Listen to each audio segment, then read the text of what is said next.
Сәлем балақай, біз бүгін сенімен түстерді жаттаймыз. Қызыл, қызанақ, алма, мәшине, қызғалдақ. Олардың түсі қызыл, жасыл. Жапырақ, шөп, бақа, қияр. Олардың түсі жасыл. Сары, балапан, лимон, күн, банан. Олардың түсі сары. Көк, көйлек, көбелек, шалбар, қарындаш. Олардың түсі көк.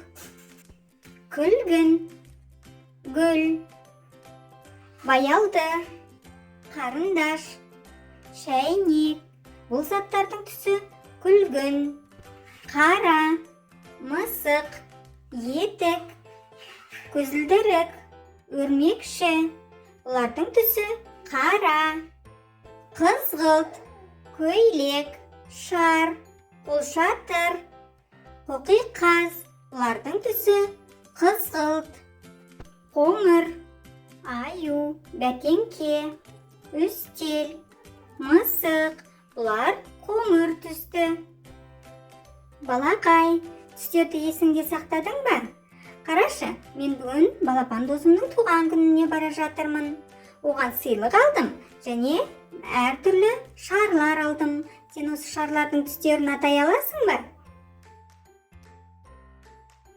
Жарайсың балақай, мына сыйлық сенікі. Балақай, саған видео ұнады деген ойдамын. Мен балапанның туған күніне барып келгенімше, сен маған лайк басып, тіркеліп қоюды ұмытпа. Кездескенше.